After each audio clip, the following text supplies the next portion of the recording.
We are live. Welcome everyone to the October, the October RentPrep Ask Me Anything session. I'm Andrew Schultz, community manager here at RentPrep. I'm also a licensed real estate broker with, I think it's coming up on 15 years of experience. I'd have to go back and check in the property management and rental property industries. And I have Josh Ungaro with me. Josh is the marketing manager over at RentPrep. Josh, how you doing today? I am good, Andrew. A little bit tired. Went to that kind of a snooze fest of a Buffalo Bills Sunday night game against the Giants, but and it's raining here in Buffalo, so it's kind of like it's one of those classic October cold Mondays, wet, and just a little bit tired, but no, I get it. Doing well. Yeah, I was also up. You were at the game. I watched the game from home last night, and you're right. It was a dragging. The whole game just dragged. It was so slow. The whole pace of the game. Obviously between the injuries. I was just going to say between injuries in the first half, and I mean, luckily it had rained all day prior to the game, so walking in there and not having it rain was for sure nice. But yeah, it was a slow moving game.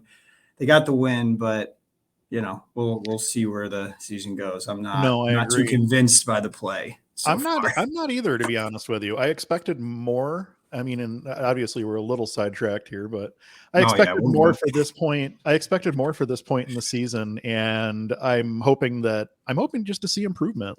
And also we need to stop getting injured. I mean, that's especially defensively, Milano missing, and anyway. Yeah. We'll stop talking about this. So you did mention that it's starting to get cold here, though. I guess that's as good a time as any to mention to everyone that if you haven't started working on your cold weather stuff, your cold weather checklists yet, making sure that outside hose spigots are turned off and dryer vents are cleaned and furnaces are serviced, check your smoke and CO detectors, stuff like that. Yeah. Now's a good time of the year to do that. We've not yet seen the first snowflake here in Buffalo, but I have a feeling it's not too far down the road here. So I know. Question. Before we get into it, it made me think of it, and I don't think this was submitted as a question by anybody. I didn't see it, but why don't we talk about allowing tenants to put out decorations? What are your exterior decorations, I guess, would be my question. Do you ever have, and I know the holidays are coming up, but do you ever have any issues with tenants putting up, whether it's inflatable decorations out front, lights, that kind of stuff? Do you ever run into any issues with that? We haven't run into any issues with it. Most of our stuff is multifamily, and I think people may decorate their porch or may decorate their balcony or some windows or something like that, but I don't think a lot of people go quite as hard in the paint, as it were, when it comes to decorating in the apartments and things like that. We have a couple of single families. I know that they like to do the big inflatables and stuff. I have no problem with it as long as they are doing it safely, which, I mean, as long as it's plugged into a extension cord and a GFI outlet, in theory, you're probably fine. We really haven't run into any issues. We don't have any real restrictions. We do have a restriction on hanging political banners or putting political signs and stuff like that up. Yeah. I don't know if our lease specifically says no holiday decorations. I probably wouldn't enforce it even if it did say that, to be honest with you, unless it was turning into a situation where, people were complaining about the number of decorations or it was becoming a fire hazard or something like that. Right. No, that makes sense. Just curious. I know I just put up a 6-foot inflatable pumpkin in my front yard. It actually is, it's bigger than my girlfriend, so it's funny to watch her stand next to it. But I mean, it's bigger than me. I'm 5'10", but this thing is a monster in just how wide they are. It's crazy to see what some people have been putting up for Halloween. But I've noticed there's a lot of houses on our street that are decorated this year that have not traditionally been decorated in the past. So I'm kind of interested to see if that translates into the holiday season as well. Yeah, for sure. We got a couple of those crazy, not so much in my area, but down in Orchard Park. That's where one of those big holiday houses get set up every year with a massive light display that always goes viral on YouTube and TikTok and all that. One of those is Yeah. not far from us. I've never physically driven down to see it, but I always watch it online. I just can't imagine the setup time and the electric bills that go along with something like that. Oh, I know. And I mean, I have a couple neighbors that just have, which is really cool. They have a million or at least 10 or 12 inflatables all tied up and on a timer. And they're just all layered across the lawn, and they kick on. But I mean, they are on timers, which is a smart move from that perspective, because there has been a few times where I have left the 6-foot pumpkin on for a couple days in a row, and that thing's blowing around out there, and it's 2 a.m, 3 a.m. But that's we're in spooky season. That's what you're gonna get. But let's jump into some of these questions. I know we got a lot of form submission questions, which is always good to have. Those are the ones that go out through email from Ashley and submitted directly for this session, which is great. And then I know as usual, we have I've handpicked some of the Facebook questions that have been asked recently, but we'll roll through there. So why don't we start with, let's just start right at the top here. Let's see this question from Jane. Jane asks, should a landlord ask tenant to carry tenant insurance or renter's insurance? If so, could I pay for it, purchase it through my homeowner's insurance company, and cancel when they move from my apartment? You should definitely ask tenants to carry renter's insurance, and you should also ask them to name you as an additional insured. And the nice thing is then you'll be notified whenever the policy is enacted, whenever it's renewed, whenever it's canceled. You'll get a notification in the mail telling you what's going on with that property, at least from an insurance perspective. So yeah, it's definitely a good idea to ask for renter's insurance from your tenants. In some states, you cannot mandate it. I don't have a list of states, but there are some states out there that you cannot mandate a tenant to have that renter's insurance. So you may want to double check and make sure that you're not in a state that prohibits you from requiring it. Yeah, we don't have it in New York, right? I've never been able to find a clear answer to that question. I don't see anything that says no, you are not allowed to. So we don't require it. We request it. We may get to a stage where we start requiring it, or there are some products out there that you can take, like a master insurance policy for like a property management company, whereby every tenant that we have under our management company would automatically be enrolled in like a renter's insurance policy or something along those lines. For somebody in Jane's position, though, I don't think that would be an option necessarily, because she's essentially trying to take out insurance on a third party and pay for it herself, which I don't think that she would technically be allowed to do. I'm not an insurance expert. You could certainly talk to your insurance agent and ask them that question. But from where I'm sitting, I don't think that you can take a renter's insurance policy out for someone else on their behalf, unless it's part of a larger master policy type of a situation, kind of like what I was just talking about. And that's going to be so cost prohibitive unless you have a ton of doors that it doesn't make sense for her to jump into a situation like that. Yeah, and from what I remember, when I was a renter, as in New York at least, there was a number of just affordable plans. Like it was almost like not worth it for me not to have it. Yeah. And because one thing goes wrong, and back in those days, I've got my PlayStation, I've got my valuables, all my belongings, my bed, all that kind of stuff. Your and just clothing. not to have like my clothing. Yeah. Not to have a policy that was, I can't even remember what it was. It was relatively low back in those days when I was a college student. But just not to have it was just not a logical thing for me to do back then. Yeah. Well, and we're actually dealing with a situation right now. We have a tenant that's going to be moving into one of our units that they're moving out of a unit because there was a fire in another unit in the home, and they sustained a bunch of damage, just water damage, as a result of the fire department being there to put out the fire because it was on a floor above them. So they lost their bed set, they lost their bed, they lost a whole bunch of clothing. and they had renter's insurance and they had let it lapse like 2 years ago because they'd been living in this property for like 10 years and never had an incident and blah, blah, blah, blah, blah. As soon as you don't have it, that's when you're going to need it. So renter's insurance, like $150 a year, maybe. It's so worth it. Yes, that is the second that you think you don't need it is of course when something happens, which is unfortunate. So yeah, definitely get renter's insurance. Yep. Okay, let's flip over to this question. We'll do a Facebook question. Let's do a question from, I think it's pronounced Edie. I don't, from what I'd seen in the Facebook group, but the question is, do you all think getting warranties on your appliances is a good idea when buying them for new rentals? Generally, for me personally, I wouldn't do it. Just wondering for a rental. So she's saying she wouldn't do it for her own personal house. No, we don't bother. It's the problem with putting a warranty on an appliance is you have to wait for the service technician to come out and service the thing. And if it's a refrigerator and your tenants are complaining that they don't have a working refrigerator because you're waiting a week for your service technician to come out, and then do they have to order a part? Is it going to be another week or 2 weeks, or how long do you stretch the timeline out where these tenants are without a refrigerator? Yeah. I don't think it's worth buying the warranties on most appliances in today's day and age. Maybe if you're buying really high-end appliances for your own home, then it might make sense.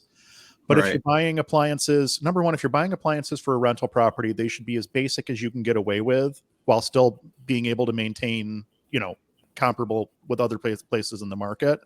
Yeah. But if you can avoid refrigerators with ice makers and water dispensers and stuff like that, that's a best bet because there's that much less stuff that can break on it. If you I think we talked about that's more basic, then there's less stuff to break on it. So right, every talked about this is one more thing that can go wrong is the way I look at it when it comes to appliances. Yeah, I think that question came up over the summer, maybe early on. But I had told the story. I think I had just bought a new fridge for my personal home, and it did have, in fact, an ice maker in it, and I was having issues with it was freezing up. So it was getting jammed. Luckily, and I think this is the case with most products. I know I had gotten it through Orville. It did have a 1-year manufacturer warranty already on it. So within that 1-year period, which I think actually just ran up in May, I had them come out, I think 3 times to replace. I have an autofill pitcher on the fridge. They had to fix that twice. The pitcher there was a seal that was broken on it, and then there was a dispensing issue with it. And then they had to come and completely take out the ice machine and put a new one in because they couldn't figure out what had happened. But that just goes to show, like, every additional feature you have. And yeah, it is nice for your personal. It's nice for your personal home to have those things, but like sometimes just kind of more of a hassle than the benefit that they provide. I mean, even our fridge in our kitchen is a very basic. We have a basic 18 cubic foot Frigidaire in our kitchen. Yeah. We have a second fridge out in the back room that's also another very basic fridge. I don't have an ice maker in either one of them. I actually have a countertop ice maker because I figure at least that way, if the countertop ice maker breaks, I can just unplug it and move on with my life, and I'm not losing a bunch of space in my freezer and everything else. But yeah, I don't like ice makers, water dispensers, anything like that. You get into like washers and dryers, and they have like the dryers with steam functions, and no, none of that. Very basic. The more basic you can go on your appliances while still meeting the requirements for your market, the better off you're going to be as a landlord, because appliances you're not getting an appliance technician out for less than $150 for the service call. And then you're going to be spending money on parts on top of that, almost guaranteed. So if it's outside of that manufacturer's warranty, I would just move on at that point. Yeah. And that's funny you say that. And I, of course, wanted to have the ice maker on the door and do all that. And to tell you the truth, more often than not, I have to pull the ice maker out because I'm not using the ice enough. Yeah. So it's getting stuck at the top. Yep. And then it's starting to freeze, and I'm chipping it out with my hands because Josh wanted to have the bells and whistles and all those things with his thing. And yeah, more often than not, I'm trying to bang on knock the ice out from jamming up, and it's a mess. So yeah, When in doubt, go Go simple. more basic. Yeah, go Yeah. simple. All right. Let's go. Let me just check that one off so we don't do it again. Let's stay with this one in Facebook questions from Tim. Unbiased question here. Normal wear and tear. Oh wait, wear and tear question. Should an apartment need to be repainted after less than a 2-year tenancy? Follow-up question. If yes, should any of the costs be deducted from a security deposit? What metrics do you use to make this determination? So everybody, I actually looked at this question, and I think that this was one that was in the RentPrep group, and I may have even posted a response on the question. I don't remember what my response was at that point, but for the way that we kind of operate our properties, the way that we manage our properties, we use a standardized paint color wherever we can, which helps a lot with this question, because rather than repainting an entire room, sometimes we can get away with repainting just one wall, or in some instances you might be able to get away with a spot touch up, but they almost always, even if the sheens match, they almost always have a little bit of variation there. Yeah. You are more than likely going to be repainting every, I would say 3 to 5 years is probably a pretty good timeline for paint in terms of like when you're turning over apartments. But I think that even at that 3 to 5 year mark, you may not have to repaint every room. There are probably rooms that you'll be able to do a wall or, spot touch or whatever the case may be. Is it normal to have to repaint an entire apartment after a less than 2-year tenancy? I would say no. That tells me that they were either smoking or vaping in the unit, or heavy cooking in the unit, or just very dirty people that weren't cleaning regularly or something like that. It's not typical for you to have to go in and repaint an entire apartment. And when I say entire apartment, I'm talking everything: walls, ceilings, trim, everything in under 2 years. There's more going on there if that's the case. On a 3 to 5 year basis, you're going to start seeing probably areas that do need paint touch up and things of that nature. And then I would say after 5 years, it's pretty much almost going to be a guarantee that you're going to be looking at painting the entire thing, just because you are going to start to see, brushes and scrapes and stuff like that, just from normal wear and tear of people moving and stuff like that. So if or say it was a 1-year lease, so could you, if you had to go in and do a ton of repainting or completely repaint, like can that come out of the security deposit? And if the security deposit's not even enough to cover a full repaint, like how would you handle that? I would say, yeah, there needs to be something that comes out of the security deposit for the paint. There's a few different ways of looking at it. You can say, okay, this apartment was just repainted right before you moved in. We expected to get 5 years out of this. We only got 2 years out of it. You're now responsible for the 3 years that we didn't get, and kind of prorate it that way. You could charge them on a per room basis or on a per wall basis if you don't have to do the entire thing, sort of like what I was talking about before. But yeah, I would say that there should definitely be some sort of a charge against the security deposit in a situation where somebody's done that much damage to the paint in such a short period of time. Yeah. Okay. That's fair. All right, let's move on to a form submission question. How about this question from Frank? He states, partially our fault for not checking our condo rental, trusting the lady and her sickly mother, but now they have moved out. The condo is trashed, and I'm surprised no one in the complex has called the Board of Health. The 1 month security deposit does not even come close to recovering the $35,000 we had to put in to make it livable again. This is in Myrtle Beach, South Carolina. What do you suggest now? Your options are limited. You can send them to collections if you can find a collections agency that's willing to take that, or you can pursue them in court for the amount in the damages. You'll probably win, and you'll wind up with a judgment that you may or may not be able to collect on. It's unfortunate that so much damage can be done to a rental property, and that there's so little recourse for a landlord or a property manager or a property owner, housing provider, to kind of collect in recourse on that. Yeah. You can send it to collections if you can find an agency that'll take it.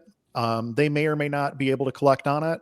You can take it to, I mean, that's going to be well above small claims court. I would assume that you're going to have to take that case to civil court. Depending on how the property's owned in civil court, you may not be able to represent yourself. If it's in an LLC, you may need to hire an attorney. Now you're adding more fees on. And then at the end of the day, what are the chances that you're actually going to recover from this tenant? Are they the type of tenant that is, going to want to buy a home or a car or do something financially someday that's going to, this judgment is going to pop up against them? Or are they the type of tenant that they're never going to qualify for a new home or a new car because they are already really beat up in the credit department? And in that case, what are you getting by getting the judgment? It's just going to be a piece of paper that you're never going to collect on. I wish that we had better answers for landlords that have taken serious amounts of damage in situations like this. I wish that we had a better answer. I wish that we had a better course of action. But at the end of the day, realistically speaking, this is one that you're going to go to either civil court or send it to collections, and you're going to hope for the best. And realistically speaking, the chances of collecting are probably fairly slim. They get better depending on the type of tenant that you are trying to collect against. But if they're the type of tenant that's uncollectible, you're never going to collect. And that's just the way that it is. Yeah, that's tough. That is tough. Okay. Let's move. Here's a quick one. It is a Facebook question, I believe, from Angel. Can I post pictures of the damages and the name of the tenant who did the damages on my own Facebook timeline? I would not recommend it. Yeah, go ahead. You go first. I'll go. What we've done in the past is posted video walkthroughs of an apartment right after, like the first walkthrough after an eviction or something like that. We don't disclose generally the location that we're at beyond maybe just the city. We never disclose the tenant's name or any identifying information about the tenant. And we try to make sure that we scrub those videos to make sure that, like, if there's envelopes or something laying around, pictures, whatever, we try to scrub those videos so that they're not displaying a ton of personal information. I think it's in bad taste to do something like that. That said, if a tenant were to, for instance, post a negative Google review because they didn't get their security deposit back after a move out, and I had photos showing the damages at that point, I would be less concerned about posting a link to a Google Drive folder showing all the images. Yeah. And I would post right in the response to my review, here's a folder containing all of the photos from when you moved out of the apartment. If anyone has any questions with regards to how we manage our tenants, feel free to contact us at whatever phone number. And I would leave it at that, because at that point they're calling you out publicly in the form of a bad review. At that point, I would not don't be a jerk about it, but just, it's not hard to put everything in a Google Drive folder, get the shareable link and say, hi, thank you for your review. Right. Based on the information provided, we've determined that these are the photos from your move out. If you have any questions with regards to your damage deposit, please contact our office at whatever number. And I think that that's enough, that more often than not, they'll probably just delete their nasty review because they don't want everybody to look at their how they left the apartment on the way out the door. Yeah. So I 100% agree with that. There's also some laws. You're good. Laws like New York State has tenant blacklist laws. You can't create a tenant blacklist or engage in tenant blacklist behavior. And this could very easily be construed as tenant blacklist behavior. Publicly posting, publicly shaming somebody with their name and the address where they were living and posting the photos and stuff. I feel like that's going to cause more harm than good in most instances. Yeah. So I think what it really comes down to is, and it's kind of what the RentPrep Facebook group was kind of built on, but it's more about education and moving on from from the situation. So I know everybody in the RentPrep Facebook group, and I know it's in our rules, but everyone does a pretty nice job of when they are sharing these situations that are happening. Mhm. They're redacting names. They're doing everything they need to do to hide the identity of the tenant, but using that material still for the educational purpose to, how do we prevent this from happening the next time? And here's Right. what you can do. And I love your point about the Google review, because I had never even thought about that. But yeah, clearly you want to respond in a professional way and show the justification for why you did what you did. Right. And I think that's a great way to respond. And you don't have to be rude about it. Just be the bigger person and just say, hey, here's the reason that we found. I mean, this is the reason that we found, and here's the evidence behind it. Like, I'm sorry you're upset about what had happened, but yeah, it's if you think about it from an educational standpoint, like that's really the key there. And the RentPrep Facebook group does a great job of that. So Yeah, I would agree. And it's frustrating for sure. It is frustrating for sure. But the most important thing is to understand that holding your tongue is one of the most important things you can do as a small business owner. Like, let's just take this completely out of the realm of landlording, property management, real estate, whatever we're talking about. Holding your tongue as a small business owner is probably one of the most valuable things that you can do. The things that I've not said over the course of the years have saved me probably several lawsuits. Number one, like, the things that you don't say when you really, really want to say them oftentimes are the things that if you did say them, you're just opening up a can of worms. You're just basically starting drama in your life, in your business, whatever, and it's not necessary. Mm-hmm. Being the bigger person, holding your tongue, and just moving forward. And again, at the end of the day, I understand what the premise is here. You want to try to prevent somebody else from running into the same problem with the same person that you did. The problem with that is more than likely the person who they're going to go rent from the next time isn't going to see your post or anything, and probably won't even contact you, because most people aren't even doing landlord references at this point. So by posting it publicly, you're literally just opening yourself up to drama and headache. Not worth it. The things that you don't say as a small business owner are often the things that save you the most time, the most money, and the most aggravation. Well, yeah. I mean, it's one person. Think about that. One person sees, a future tenant finds your review that you responded to, and or prospective tenant, and they go, "Oh, I don't want to rent from that person." Like, you down the road, you could be hurting yourself more often than just the one bad experience that you had with one tenant and responding and getting the upper hand on the response. You could be hurting yourself from people finding you, finding you down the road and just saying, "Oh, yeah, don't want to rent from that landlord." That's Well, and something that's interesting. So I'm in several different property management groups for property management company owners and things of that nature. And Google reviews pop up quite a bit. And one of the things that's often mentioned in these threads is that property owners will go and look at the review for a property management company before hiring. And they look at the reviews. And if you have a response to a tenant that is basically tenant complaining about not getting their deposit back, followed by a logical response from the property management company, along with evidence that the tenant doesn't deserve their deposit back, there are property owners who have literally called and said, "I'm calling you specifically because of the way that you handled this post on your Google reviews," and things of that nature. So yeah. it's one of those things where not saying the things that you want to say the most sometimes works out the best for you. Yeah, no, that's good. Yeah, don't do that. Yeah, don't do that. Let's all right, let's go. Let's do another Facebook one. How about question from Sandy?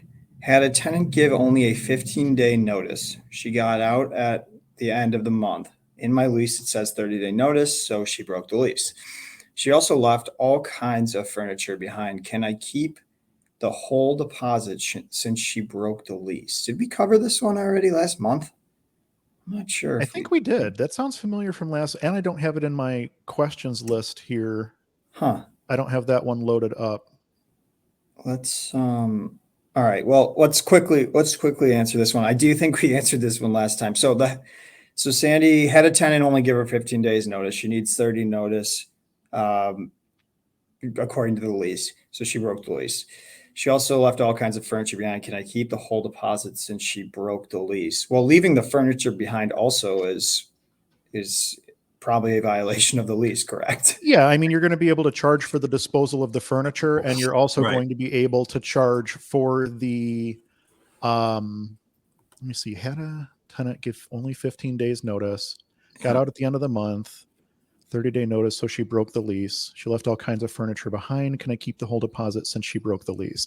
I think you're probably going to wind up keeping the entire deposit based on having to dispose of the items left in the apartment and then any damages or anything along those lines. But that being said, if they only gave you the 15-day notice, I would say that, yeah, there probably is going to be, and I don't know what state this is in, so I don't know what the duty to mitigate damages is. Got out at the end of the month, broke the lease, left all kinds of furniture behind. Some states have an obligation for the landlord to mitigate damages, and there's nothing in here that says how much time was left on the lease. It sounds like it was coming up on the end. But for instance, in New York State, we have to go ahead and relist that apartment. In theory, the tenant is responsible for all of the damages, any rent charges, any utility charges that they're responsible for up until the point where we place a new tenant. And it's the landlord's responsibility in the state of New York to mitigate those damages, to go out and find a new tenant, essentially.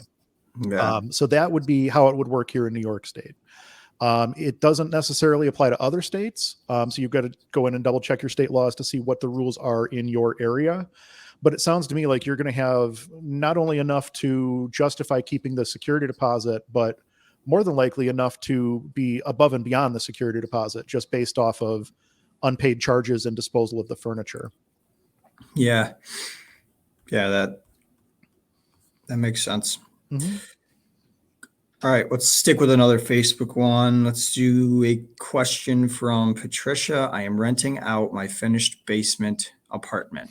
I am taking pictures of the unit and posting it in the ad because I do not want to show the place until I know the prospective tenant will qualify. So after the application, credit, background check, history of evictions, then we will show it. What do you think of that process? I'm torn, to be honest with you. And I'll explain why. There are some property managers in Western New York that are doing self showings, which is basically where you'll give someone a lockbox code and they can go in and look at the apartment at their convenience on their own time frame. And we've been looking at it. Do we want to do it? Do we not want to do it? You know, the pros, the cons, this, that, and the other. And so there's different landlords do it differently. Different property managers are doing it differently. Some are not doing it at all. That seems to be the bulk of people are not embracing this yet.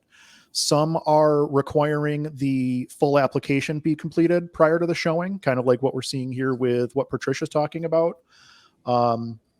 Others require you to fill in the application and be completely approved before you can go out and see the place. So there's some different variations in the marketplace depending on, you know, the place that you're looking at and who's trying to rent it out.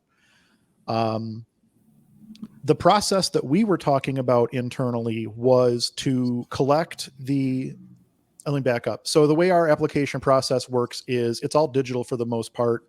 Everybody fills out their application using RentPrep's QuickLease Pro software. Then they upload their ID and their pay stub information. And then they input their credit card information. And actually we can set it so that it doesn't charge for the credit and background check until we go in and say, yes, charge this person. So what we were looking at doing was having them complete the entire application process. We were going to go in and verify the income portion of it only, not do the credit and background until they've gone out and actually looked at it. So we know that they have the income. before they go out and look at it. So we've income qualified them, and we have their ID, and we have their proof of income. So, and we have a credit card on file. We haven't charged it yet, but we have a credit card on file. That gives me enough confidence to be able to give someone access to a property without me or a leasing agent being there. Right. We have a lot of information at that point. Somebody's probably not going to try to scam an entire rental application. They might try to scam a pay stub or whatever, but we'll catch that when we're doing our verifications, essentially. Right. So that's kind of what we had looked at. We have not started that yet. We are still going out and doing every showing, either with myself or with a leasing agent. We're going out and doing all of the showings in person. I'm just not at a point where I'm comfortable doing it yet in a self-showing capacity. I know that there are a couple of property managers here in Western New York that are doing it with good success. I've been in contact with them because, I want to know, how's it working out for you guys? Is this going well? Is this not going well? And I'm fortunate to be friendly with a lot of the other managers in Western New York, so we can have those conversations. But I'm just not there personally yet. I can't, I don't know, maybe someday, but not currently. Anyway, going back to Patricia's question here. I think that's a lot to ask before somebody comes out to look at a place, especially if you're going to be meeting them there for the showing. That's a lot. Like if it was a self-showing scenario, I can see the justification because you're not physically meeting the person there. With you being there and physically meeting the person there, I think that's a lot to ask somebody to do prior to coming out to look at the place. That said, give it a go. You may find that it works well in your market. I don't know if I would go through the whole credit and background check process on every single person prior to showing it. Maybe just an income verification. Maybe just do an income verification. And I would definitely not tell them that you were the one living upstairs. Like they don't need to know that information. They're going to figure it out once they move in, but they don't need to know that information in the application stage. So just don't, be there a few minutes early and be standing outside. Oh, hi, thank you for coming, blah, blah, blah. But don't make it as though you're the property owner. Make it as though you are a leasing agent or the property manager or something. Just so that there's not that direct connection between, well, this person lives here and this, that, and the other thing. So the other thing I would mention is, since you are talking about doing a finished basement apartment, just make sure you are, in compliance with whatever guidelines there are in your state and municipality for egress and smoke and CO detectors and stuff like that. We talked about that a few times on here. Yes. Yeah. That had happened to me. I was supposed to live in a basement. Supposed to live in a basement apartment, but there was not. I believe there was only one window down there. Yeah, and it didn't meet the egress requirement. It didn't meet the egress. Yeah, so there was that, and so I ended up having to. He ended up converting another room into an actual bedroom, and that ended up meeting the specifications. But yeah, I was supposed to live in this huge basement, finished basement, but it just it didn't fit the requirements, and he did not want to put the money into making it. So we had some South Campus rentals, UB South Campus rentals that I used to manage back in the day. And pretty much every basement was finished. The one client that I'm thinking of in particular, they would go in and finish their basements as living rooms, and then they would convert everything on the first and second floor. Wherever they could squeeze in a bedroom, they were squeezing in a bedroom. I didn't go super in depth on this in the house hacks video, but I know we have a second house hacks video coming out that's talking more about the financing. The client that I'm talking about right now is the client that started with a house hack that became a multi-million-dollar rental portfolio. All of it kind of ties together. It was all campus, by UB South Campus there. But like they would, anytime that they could find a place to squeeze in an extra bedroom legally, like so it would meet code, they would do it, even if it meant moving the living room to the basement level. And it seemed to work. Like college kids didn't really care. They were fine with the living room in the basement for the most part because they're college kids and they didn't really care.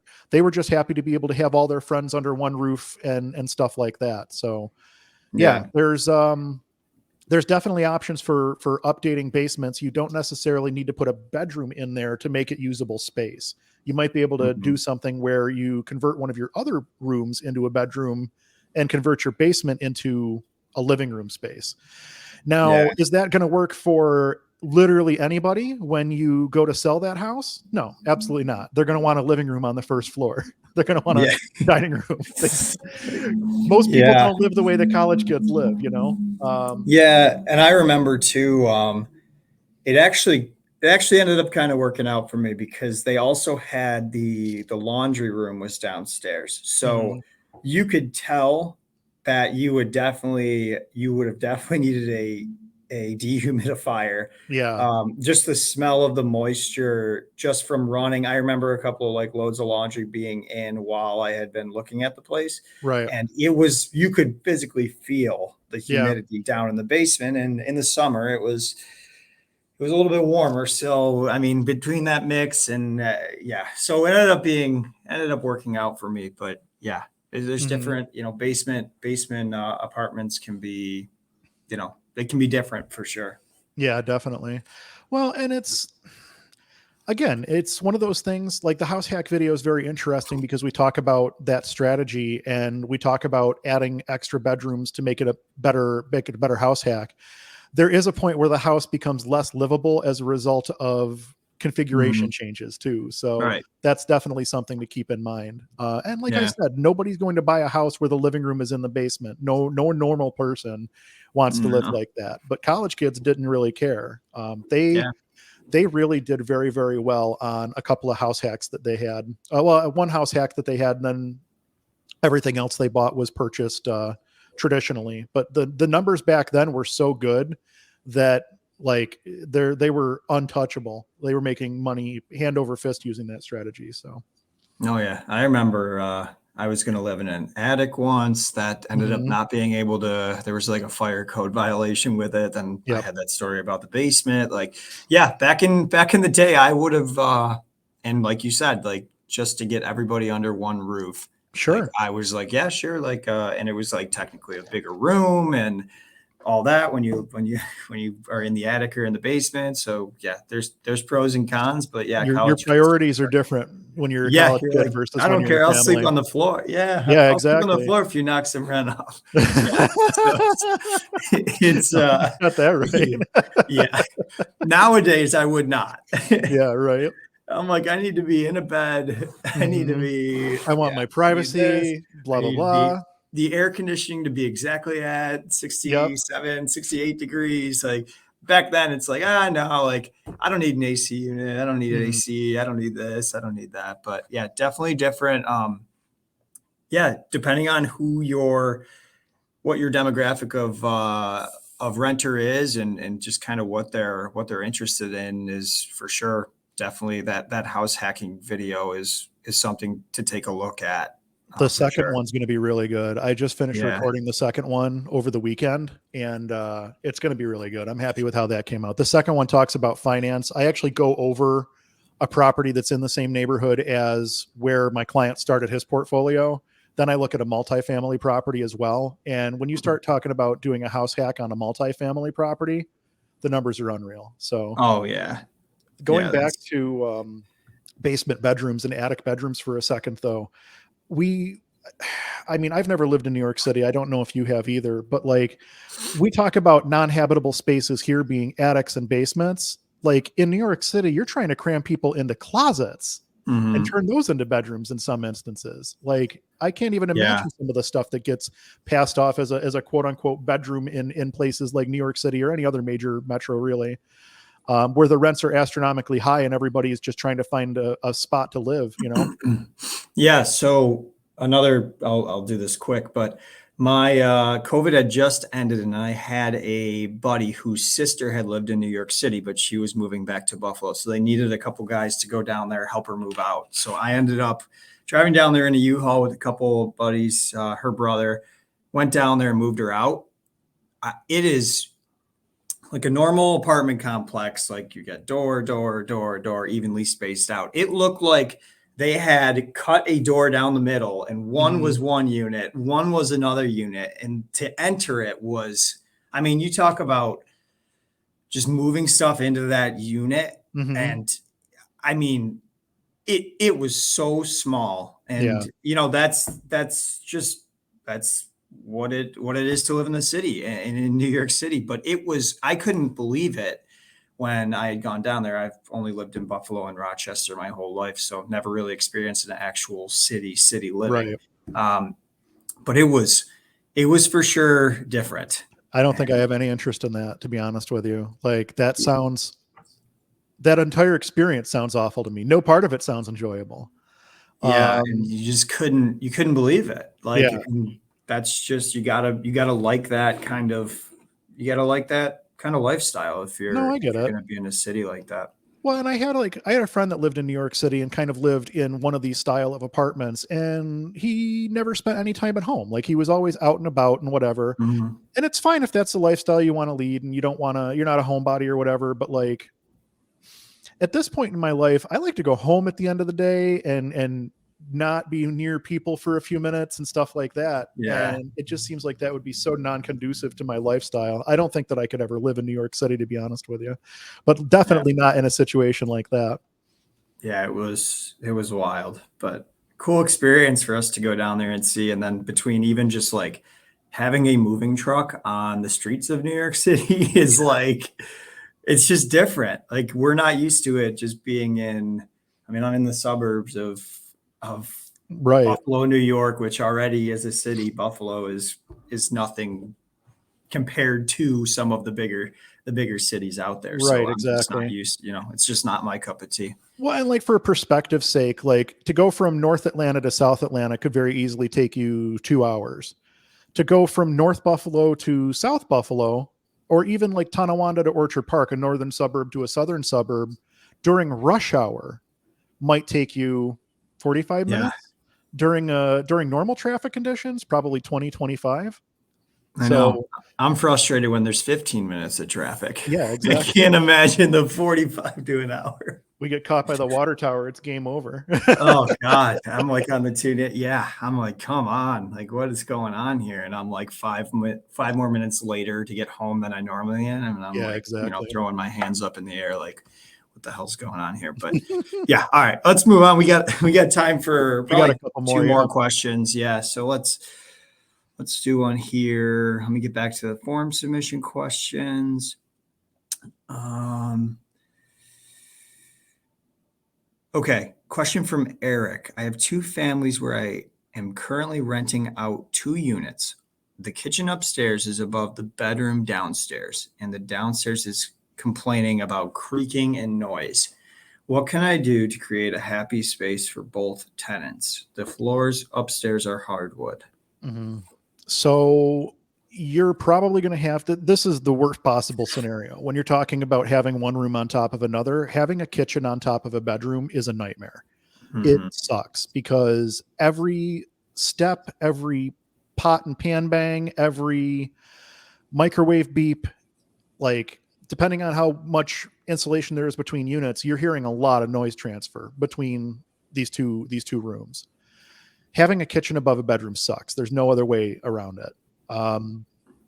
Your best bet is probably going to be to try to get some sort of insulation layer in between the upstairs and the downstairs.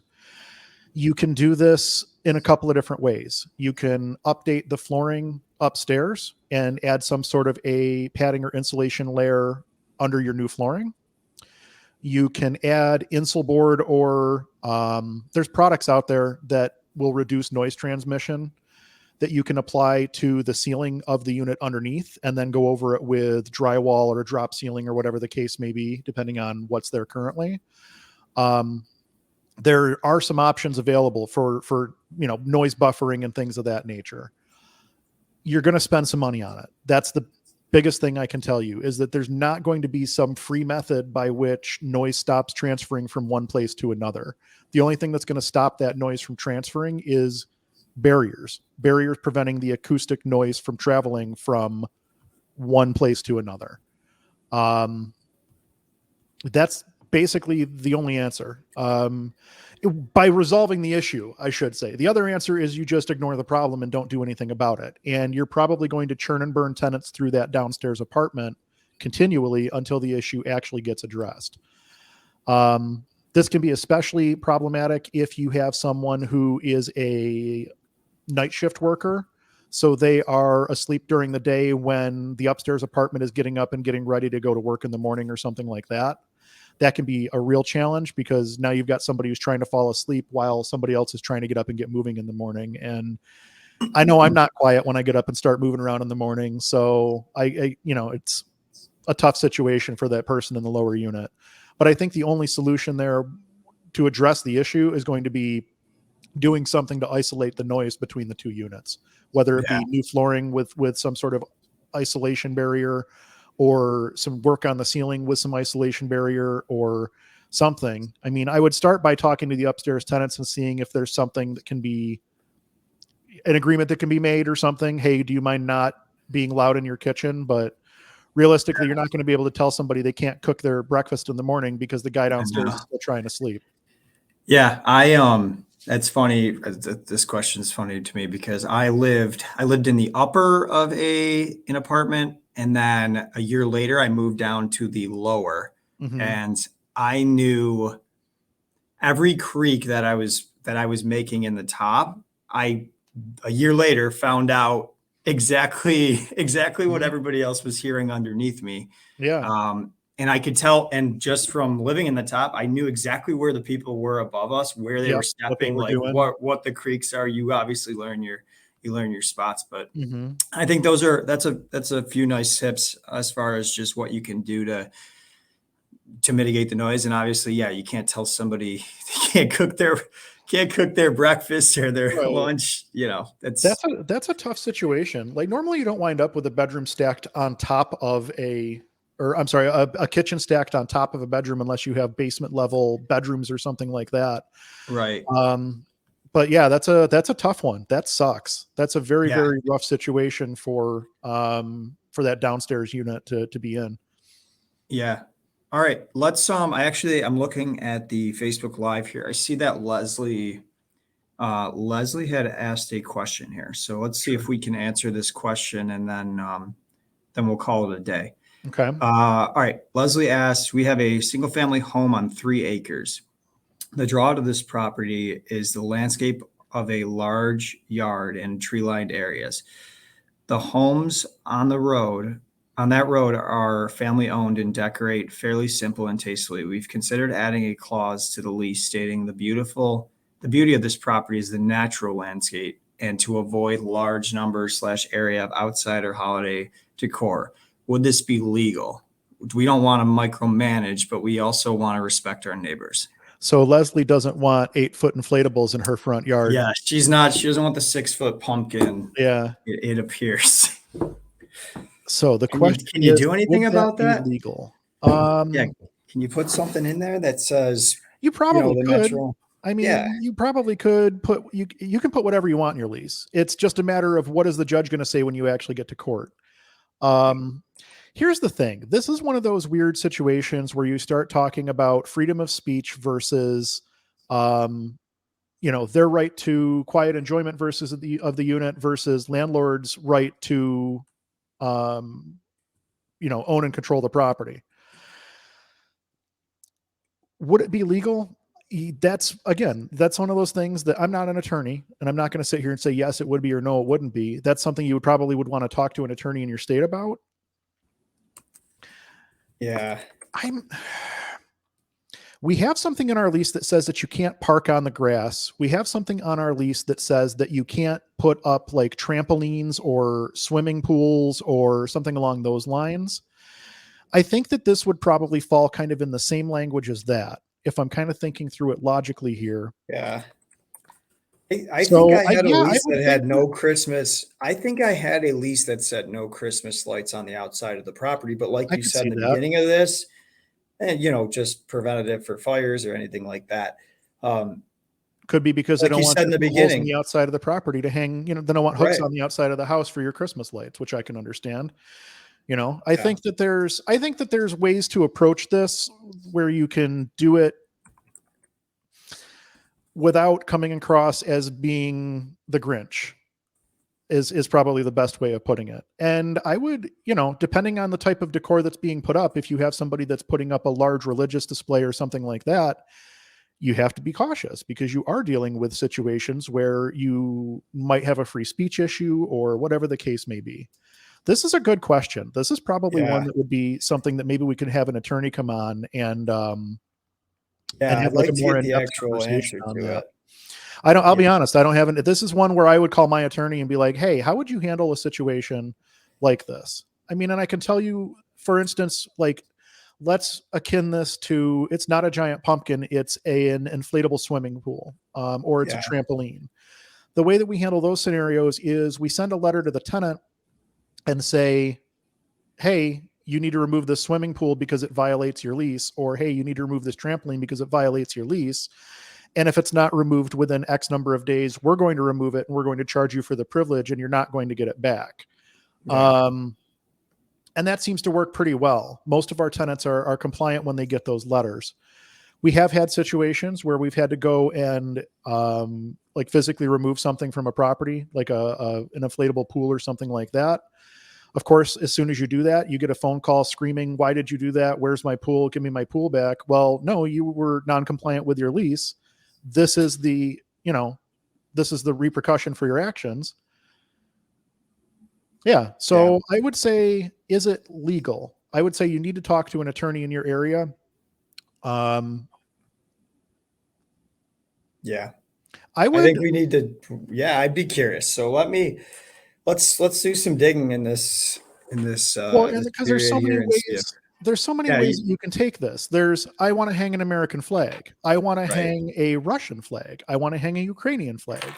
I want to hang a pride flag. I want to hang a religious flag. I want to put a big inflatable, Nightmare Before Christmas thing in my front yard. There's so many ways that you can look at this. I think that's a good question for an attorney. That would be one where there's probably some nuance to it, I would think. Or maybe I'm just completely out of line here and it's just you set the policy and the tenant has to comply with it. Yeah.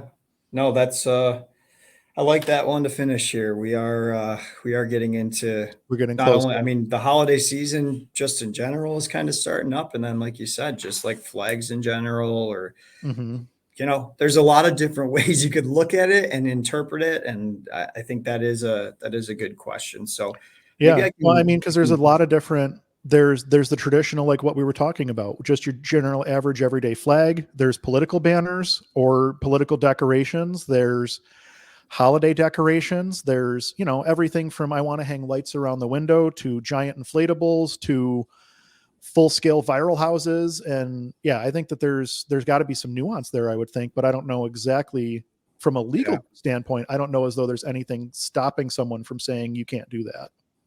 Yeah. Interesting. All right. Well, that's interesting. Leslie, if you find out anything else, for sure, feel free to ping us back, and I'm going to try to do some digging as well to see if we can find any resources that. I'm going to try to remember to ask my attorney the next time I talk to them about this. Yeah, but all right, I think that's a good place to stop. Yeah, I think so. That seems like a pretty good stopping point. Yeah. So, very cool. Well, that worked out really, really well, actually. This was the October AMA. We had a ton of questions we didn't get to. I mean, we say that every month, but this month especially, we had a lot. So thank you for submitting your questions. Excuse me. Oof. Thank you for submitting your questions. If you didn't get your question answered this month, Josh, what are we doing? Are we holding the questions from month to month, or should people just resubmit? So we have had people resubmit. I've been rolling them over and trying to get them answered as the first ones I bring up on the next AMA, just because just for time constraints. So I do put them at the top of the list. But always feel free to, if we didn't get to it, submit another form submission if you'd like. We'll definitely try to get to it. And we have been doing a good job this month. We just happened to, we got a lot of form submission questions this month. So it was, we almost weren't even able to pull from the Facebook group, but I tried to make it work here. So we do have some rollovers we'll get to in November. Very good. Well, that's awesome. It's good to see that people are getting more involved, getting active, bringing questions to us for us to answer, which is always exciting. So we're definitely going to keep doing these. These seem to do really, really well. Josh and I enjoy doing them. So I don't have the date for our. Do you have the date for our November one? Did we set the date No, for the November one I yet? don't think we do, but it would most likely, well, because we've got Thanksgiving in that There's month. the That'll holiday in be, there, we'll yeah. have to figure that one out. But once we know it, we'll obviously we'll have the event posted in the Facebook group. Yeah, that'll get posted in the Facebook group, and then we also Ashley sends out the newsletter on a weekly or biweekly basis. And she always It's a makes sure to weekly, include the AMA in that as well. Yep. It's a weekly basis. And then when I think she does it 2 weeks, she'll do a special email for these, so you do not miss marking your calendars for when the AMA is. Awesome. All right, let's go ahead and wrap things up. Josh, anything to add last minute? No, just have a good month. I'm excited. I'm a big it is getting colder here in Buffalo, but I think I needed it. I'm ready for I'm a weird guy, but like I'm ready for kind of some of the colder weather. Oh, you're the exact opposite of me. I can't stand the cold weather. I'm already running around in a full coat and everything else. Yeah. Yeah, whatever. All right. Well, let's go ahead and wrap things up then. I'm Andrew Schultz for rentprep.com. Thank you all for watching the October. I keep wanting to say September. Keep watching for our November AMA. We'll get the dates out the door on that as soon as we have them available to you. And we'll talk to everybody soon.